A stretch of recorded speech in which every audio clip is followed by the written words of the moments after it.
ચોટીલાથી Sara road ઉપર આવેલા રાણીપાટ ગામેથી ક્રૂરતાપૂર્વક પશુ ભરેલા 5 ટ્રકો ઝડપી પાડવામાં આવ્યા હતા, જેની ઘણા કલાકો બાદ આખરે પોલીસ ફરિયાદ મળી અને પોલીસ સ્ટેશન ખાતે નોંધાઈ હતી।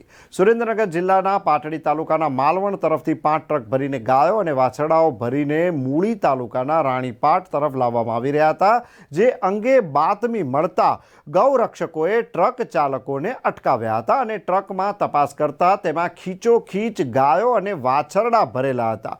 ગૌરક્ષકોને જોતા જ ટ્રક મૂકીને આ ચાલકો ફરાર થઈ ગયા હતા। પાંચેય ટ્રકમાં 115 જેટલા ગાયો અને વાછરડા મળીને આવ્યા હતા, જે પૈકી 20 જેટલી ગાયો અને વાછરડાઓનું ટ્રકમાં જ મૃત્યુ થઈ ગયું હતું। ઘટના અંગે જાણ થતાં સમગ્ર સૌરાષ્ટ્રભરના ગૌરક્ષકો રાણીપાટ પહોંચી ગયા હતા અને મૃત ગાયો અને વાછરડાઓનું પોસ્ટમોર્ટમ કરાવવામાં આવે તેવી ગૌરક્ષકોએ માંગ પણ કરી છે।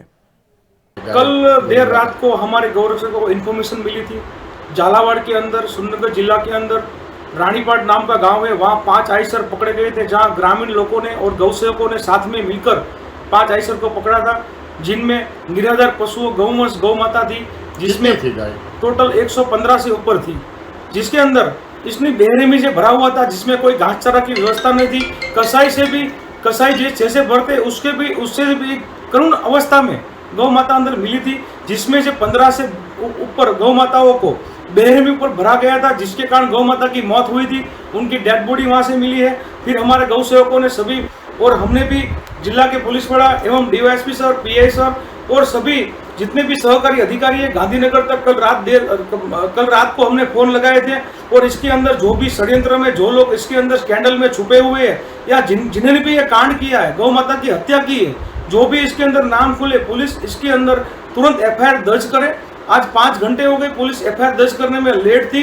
तो हमारी सब गौरक्षकों की मांग है गुजरात के गृह मंत्री श्री हर्ष संघवी सर और सीएम सर से कि एक कांड के पीछे जो भी है, जिन लोगों के गौ माता की हत्या की है, कहाँ ले जा रहे थे, इसके ऊपर आप एसओजी, एलसीबी, स्पेशल पुलिस की ब्रांच द्वारा इसकी जांच कराई जाए और इसके पीछे कौन सा षड्यंत्र है और जिसने भी गौ माता की हत्या की है उसके ऊपर कानूनी कार्यवाही की जाए, वरना गौरक्षा दल गुजरात और इंडिया इसके खिलाफ आंदोलन करेगा, जिसके बाद की जो भी जिम्मेदारी होगी वो सरकार श्री की होगी।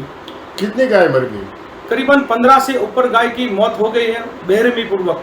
મારું નામ મુકેશ શાહ, હું ચોટીલા પાંજરાપોળના પ્રમુખ છું અને જે આ મારી જાણમાં છે કે ભાઈ લોયા ગામ ખાતે જે પશુ પકડાયા છે ને એમાં ચોટીલા પાંજરાપોળને પશુ સોંપવાનું એના તલાટી અને સરપંચે જે દાખલો આપેલો છે, હકીકતે આ પાયાવિહીન છે। અમારે આ કોઈ બાબતે ચર્ચા નથી, આ બાબતે અમે કોઈ લેખિત પણ ક્યારે આપેલું નથી અને અમારી પાંજરાપોળની કેપેસિટી એક સાથે 125 કે 20 ઢોર લેવાની છે ને અમે લઈએ છીએ સિંગલ। પહેલાં ગ્રામ પંચાયતના તલાટીનો સરપંચનો દાખલો લઈને આવે, અમે એ જોઈ લઈ અને ત્યારબાદ જ અમે સિંગલ ઢોર લઈએ છીએ। 120 ઢોર લેવાની કેપેસિટી અમારી પણ છે ને। આ વાત જે ચોટીલા પાંજરાપોળનો કહે છે એ હકીકતે તદ્દન પાયાવિહોણા છે અને આ સાથે હું એવું કહું છું કે અમે આવું કોઈ કન્ફર્મેશન નથી આપેલું, જો આપેલું હોય તો લેટર બતાવે ને, અમે એવું કન્ફર્મેશન આપેલું જ નથી, તો એની આગળ અમારી ઓથોરિટી તો હોવી જોઈએ ને, પણ હકીકતમાં એવું કાંઈ છે નહીં। લેબોરેટરીવાળાને બોલાવ્યા અને આ બધી કાર્યવાહી કરાવી, એમાં અનેક રાજકારણીઓ અને જે લાગતા હોય એના એવા ફોન આવવામાં આવ્યા કે ભાઈ આ જે મેટલ છે એ પૂરી કરવામાં આવે, પણ શું કામ? જે વિધર્મી કરતાં પણ ખરાબ કાર્ય કર્યું હોય એવા લોકોને આપણે કેવી રીતે બક્ષવા અને કેવી રીતે મૂકી દેવા? એનું કારણ છે કે વિધર્મીએ પણ આ હદ ઉપર ન જતા હોય કે જે 15 ગૌવંશને ગૌ માતાની આહુતિ લીધી આ લોકોએ, જે ગાડીઓ આવી કે ફૂરફાટને ચલાવીને।